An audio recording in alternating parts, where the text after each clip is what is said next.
The problem is that low productivity generates stress, and stress produces low performance, which is kind of a circle that spins, basically. So you or your team feel unproductive, struggling to deliver the high demand required by the business. So your team members are overstressed and overworked. You get frustrated by the unproductive team's performance. Therefore, you kind of lose control of the project and the team. And unfortunately, the only solution you or your team have tried is just working longer hours, working overtime, which can only damage morale and well-being. The real problem here is too much reaction over creative action. Let me explain. We are in a world full of distraction. Notification every second, email, calendars, Teams, WhatsApp, phone ringing, whatever software or platform we use every day in our job generates notifications. This is called information overload, where the information we have to deal with has become inhuman, It's far exceeding our capacity as human beings to manage. That's why overstress is a natural consequence. It's really easy to get caught up treating everything coming to you as urgent as important, wasting your time in addressing tasks which are very often irrelevant to the actual objectives or the imminent deadlines you or your team are facing. In doing so, you're pretty much reacting to someone else's to-do list, rather than creatively acting on your list of important things. This affects productivity very much because you are diffusing your attention and not being focused on the essential tasks. Luckily, there is a fix to this solution, and this is the superhero productivity system. So here I'm using hyperbolic names for this method because it focuses and stretches the importance of and the discipline that is required to overcome these devastating issues, which is stress and being overworked, being under constant pressure and well-being, okay? So the solution to stress and low productivity problem is to redirect your focus and attention to the few very important things which will make you and your team achieving your goals. Therefore, you must control your attention and eliminate multitasking, blocking out all the noise and only focusing on priorities. How do you do that? So to implement this system, you simply follow 3 steps. 1, capture. 2, prioritize. 3, focus. Very simple. Capture. Remember, our mind is for having ideas, not holding them. Yeah? Okay, let's pause for a few seconds on this. Our mind is for having ideas and not holding them. You should not hold too much information on your brain, okay? Capturing means writing things down. This includes ideas, tasks, and information. Capturing is a continuous exercise, and the action itself is very quick, simple, and effortless. There is not much thinking really behind capturing. So a good secret here is to make capturing 100% practical, effective, and not distracting. Eliminate any friction between point A, having ideas, and point B, writing them down. This is fundamental, okay? So if you write down on paper, on your daybook, or you use a digital note-taking app such as OneNote, Google Keep, Evernote, Notion, whatever, it doesn't really matter. Use whatever is more simple and quick, whatever is more natural to you, to write down ideas and tasks. Personally, I use a notebook for daily capturing everywhere I go, and OneNote on my phone or on my computer for continuous weekly planning shared with my teams. Here, I'm showing you the most simple and archaic way to do it. And if you use any digital app, it works exactly in the same way.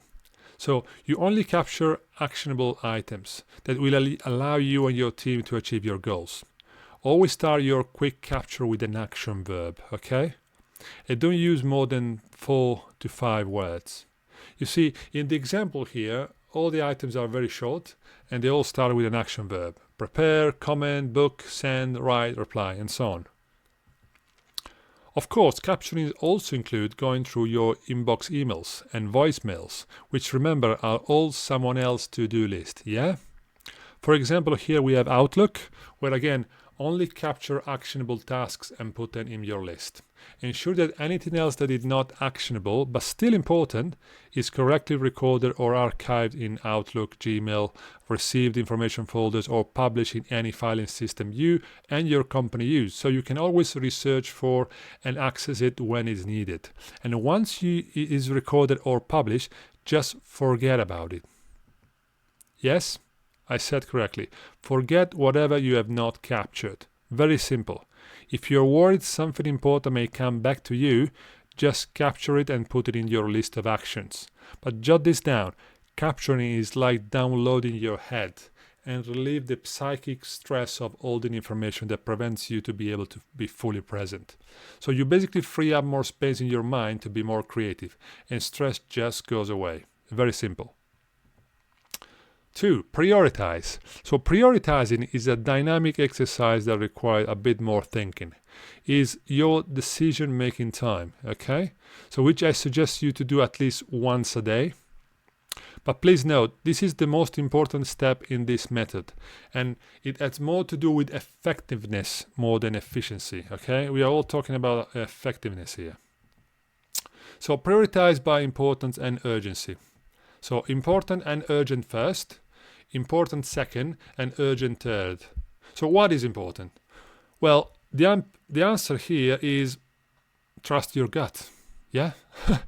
You are the manager. This is your decision-making time. Trust your intuition. Okay? So trust your gut. Now, how many tasks of the capture list become top priorities? Well, depends, but I suggest no more than 5. I usually put the number of priority next to the tasks, for example.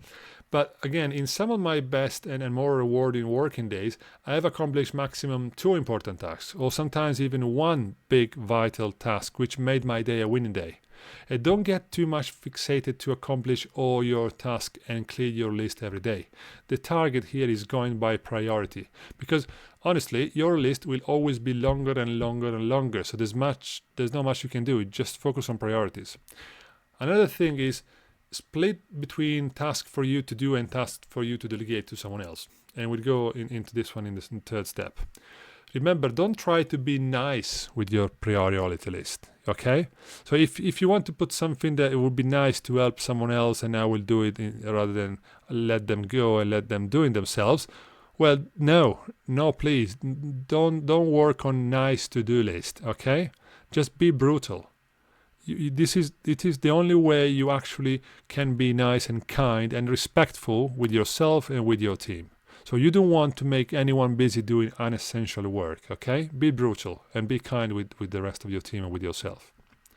So now you may ask, what about very quick tasks I can tackle straight away and clean off my list? Well, as long as these tasks are not taking more than 2 minutes, 2 minutes to be completed, yes, just smash them, yeah? Quick less than 2 minute tasks may include accept or decline a meeting, forward an email, send an attachment at hand, book a meeting room, or things like that really, but be very careful, no more than 2 minutes each, because they would easily build up in half an hour or an hour. Third point, focus. Well, focus is everything, okay?